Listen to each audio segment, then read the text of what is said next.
नमस्कार, मैं हूं आपके साथ आस्था कौशिक। आज की 3 बड़ी खबरों की बात होगी और बड़ी खबरें मिल्कीपुर उपचुनाव से जुड़ी हुई, दिल्ली विधानसभा उपचुनाव और पीएम मोदी की श्रद्धा की डुबकी से जुड़ी हुई है। मिल्कीपुर में उपचुनाव के तहत वोटिंग चल रही है, तो आज पीएम मोदी ने महाकुंभ पहुंचकर गंगा में पवित्र स्नान किया है। जबकि तीसरी खबर दिल्ली विधानसभा चुनाव से जुड़ी है। सुबह 7 बजे से दिल्ली में वोटिंग चल रही है। इन तीनों खबरों पर विस्तार से बात होगी। साथ ही यूपी उत्तराखंड की कुछ और अहम खबरें भी हम आगे आपको दिखाएंगे।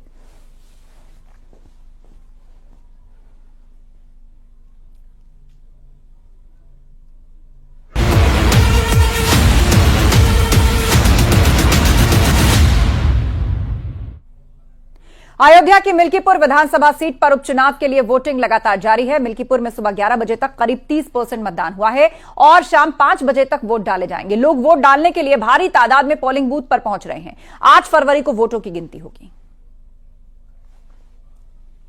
तो 8 फरवरी को चुनाव के नतीजे आएंगे। मिल्कीपुर में आज वोट डाला जा रहा है। बीजेपी और सपा दोनों के कैंडिडेट्स की किस्मत दांव पर है।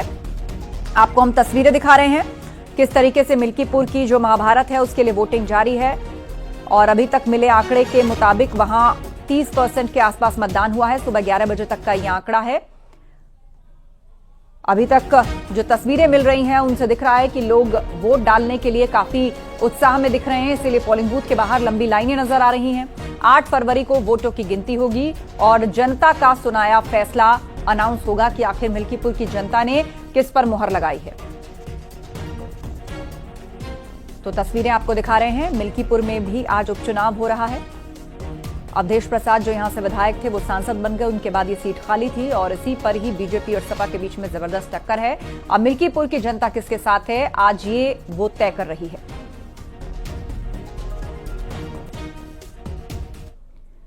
अयोध्या के मिल्कीपुर उपचुनाव में सपा प्रत्याशी अजीत प्रसाद ने बीजेपी एजेंट को धमकी दी है। कहा 5 सेकंड में ठीक हो जाओगे। सोशल मीडिया पर यह क्लिप वायरल हो रहा है और मिल्कीपुर के घाटमपुर मतदान केंद्र का यह मामला बताया जा रहा है। 5 सेकंड में ठीक हो जाओगे, यह धमकी दी गई है, ऐसा आरोप है और धमकी का ये जो वीडियो है ये वायरल हो रहा है। घाटमपुर मतदान केंद्र का यह पूरा मामला है। बताया जा रहा है कि एसपी प्रत्याशी अजीत प्रसाद ने यह धमकी दी है और बीजेपी एजेंट को यह धमकी दी है।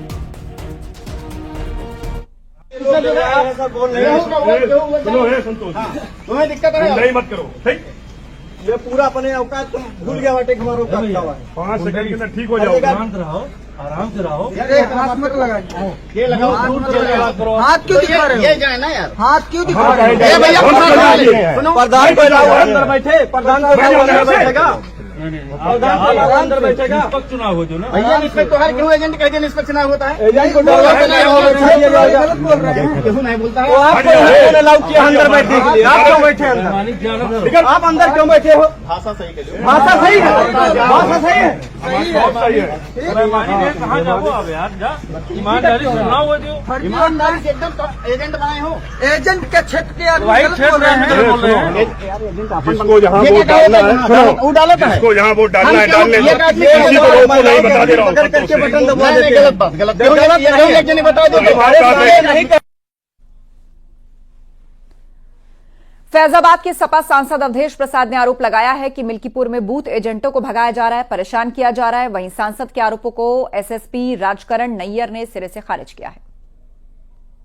ऐसा है लगभग 2 दर्जन से ज्यादा 2 दर्जन से ज्यादा बूथों पर एजेंटों को भगाने का, फर्जी मतदान कराने का, मशीनें बंद होने का, ये मैंने शिकायत यहाँ के पर्यवेक्षक को और अपने नेता को भी सब करा दिया है। ये बहुत स्पष्ट रूप से बताना चाहेंगे, पुलिस के द्वारा किसी भी बूथ पे किसी भी मतदाता का आई कार्ड चेक नहीं किया जा रहा है। एक फोटो जो मेरे संज्ञान में आई है जिसमें कहा जा रहा है कि मतदाता का आई कार्ड चेक किया जा रहा है, वह बिल्कुल गलत तथ्य लिखे हुए हैं। जिस व्यक्ति के बाद से उस फोटो में जो व्यक्ति दिखाई दे रहा है वह किसी एक प्रत्याशी का बूथ एजेंट है और कहीं जो शिकायत मिल रही है जिसमें कहा जा रहा है कि किसी एक पर्टिकुलर राजनीतिक दल के बूथ एजेंट को वहां पे समस्या हो रही है, उन बूथों पर जा करके जो भी वहां के सभी बूथ एजेंट हैं सबका पहचान पत्र चेक करके सबसे पूछ करके कि उन्हें कोई समस्या तो नहीं है, उसी दौरान ली गई एक फोटो को भ्रामक तथ्यों के साथ दिया। वहीं समाजवादी पार्टी के आरोपों पर बीजेपी प्रवक्ता संजय चौधरी ने कहा कि समाजवादी पार्टी के वोटर्स वोट डालने के लिए नहीं जा रहे, इसीलिए सांसद वोटर्स को धमका रहे हैं। मिल्कीपुर के विधानसभा के उपचुनाव में समाजवादी पार्टी के पैर पहले ही चरण में उखड़ गए हैं। अब समाजवादी पार्टी का वोटर ही वोट डालने के लिए नहीं निकल रहा है, इसीलिए समाजवादी पार्टी के प्रत्याशी अजीत प्रसाद लोगों को डरा और धमका रहे हैं। भारतीय जनता पार्टी ने इसकी शिकायत चुनाव आयोग से की है और मुझको लगता है कि बहुत जल्दी इन पर प्रभावी कार्रवाई होनी चाहिए। मिल्कीपुर उपचुनाव को लेकर न्यूज 18 से मंत्री जेपीएस राठौर ने कहा, हमारे उम्मीदवार के सामने समाजवादी पार्टी उम्मीदवार फेल हो रहे हैं। समाजवादी पार्टी ने बाहर से लोगों को बुलाया था जो पकड़ में आ रहे हैं। पहले ही चरण में चुनाव का मतदान जारी है और हमारे साथ में बात करने के लिए उत्तर प्रदेश सरकार में मंत्री जेपीएस राठौर जी हैं। जेपीएस जी, आप वहां पर चुनावी प्रबंधन में भी थे, देख रहे थे सारा कामकाज, वहां आप तैनात थे। क्या माहौल आपको मिल्कीपुर उपचुनाव में नजर आ रहा है? मिल्कीपुर का चुनाव भारतीय जनता पार्टी ऐतिहासिक मतों के साथ जीतेगी और समाजवादी पार्टी की जमानत जब्त होगी। जिस तरीके से एक चुनाव की रचना बनाई गई है और भारतीय जनता पार्टी ने राष्ट्रवाद के नाम पर चुनाव ये लड़ा है और ये चुनाव राष्ट्रवाद बनाम परिवारवाद था, तो इसको हम बनाने में सफल रहे और राष्ट्रवाद की पिच पर मजबूर कर दिया उनको खेलने के लिए। तो वो परिवारवाद को लेकर चले और अजीत प्रसाद जो है हमारे चंद्रभान पासवान की गुगली नहीं झेल पाए और क्लीन बोल्ड हैं, बस निर्णय आना बाकी है। अच्छा सर, लेकिन अखिलेश यादव लगातार ट्वीट कर रहे हैं, समाजवादी पार्टी के ट्विटर हैंडल से ट्वीट किया जा रहा है कि वहां पर भय उत्पन्न किया जा रहा है, प्रशासनिक मशीनरी का दुरुपयोग किया जा रहा है। अखिलेश यादव का सीधे तौर पर ट्वीट आया है। ऐसा है कि इन्होंने एक योजना बनाई थी कि बाहर से बहुत से लोग बुलाकर और उनसे मतदान कराने के लिए, तो बहुत से लोग। और सीधे अब आपको लिए चलते हैं मिल्कीपुर से। केबी शुक्ला हमारे साथ लाइव हैं और साथ ही निमिष गोस्वामी हमारे दो सहयोगी हमें मिल्कीपुर से ज्वाइन कर चुके हैं। सबसे पहले केबी शुक्ला का रुख करते हैं। केबी शुक्ला, ताजा आंकड़े के मुताबिक 11 बजे तक 30% से ज्यादा मतदान हुआ है। लोगों से आपकी बातचीत हुई होगी, किन मुद्दों का लोग जिक्र कर रहे हैं और क्या ताजा जानकारी आप देना चाहेंगे? देखिए, सबसे पहले मैं आपको अपडेट दे दूं कि 1 बजे तक लगभग 42% मतदान हो चुका है और हालांकि ये भी आधिकारिक पुष्टि नहीं हुई है, लेकिन जो सूचना मुझे मिली है कि 1 बजे तक लगभग 42% मतदान हो चुका है। रही बात यहाँ के लोगों की, तो हम बता दें आपको कि शुरू से ही दोनों पार्टियां एक दूसरे की नीचे दिखाने के लिए लड़ाई लड़ रही थी। खुद की जीत सुनिश्चित करने के लिए एड़ी थी चोटी का जोर लगा चुकी है। आज समझ लीजिए कि ये 5 बजे तक मतदान होना है। हालांकि सपा ने भाजपा पर आरोप भी लगाए हैं, सरकार पर भी आरोप लगाया, यहाँ जो प्रशासन है उस पर भी आरोप लगाया है, लेकिन भाजपा ने इसको सिर से खारिज कर दिया है कि सपा हार रही है इसलिए बहाना बना दिया। तो कुल मिला के 5 बजे तक देखना ये होगा कि कितनी फीसदी वोटिंग होती है, लेकिन पिछले जो 2022 में चुनाव हुआ था उससे ज्यादा वोटिंग होने की उम्मीद है। इस बार माना जा रहा है कि 50% से अधिक जो है यहाँ पर मतदान होगा। हालांकि जिस तरह से जब चुनाव जो गर्मी में होता है तो वहाँ थोड़ा परसेंट कम होता है कि लोग धूप में निकलते नहीं है, लेकिन ठंडी का माहौल है, जो भी जनता निकल रही है और लाइन लगा के इस वोटिंग कर रही है। कोई भी बूथ हो, सभी बूथों पर आपको लाइन मिलेगी। जितनी यहाँ की जनता है वो उत्साह से जो है मतदान कर रही है। ये अलग की बात है मतदान किसके पक्ष में जाएगा ये तो 8 फरवरी को मालूम पड़ेगा, लेकिन जनता उत्साहित है और जनता अपने घरों से निकलकर बूथ पर पहुंच रही है और मतदान कर रही है। बाकी आरोप प्रत्यारोप तो चलते रहते हैं, उन पे लगा रहे हैं, लेकिन जनता उत्साहित है।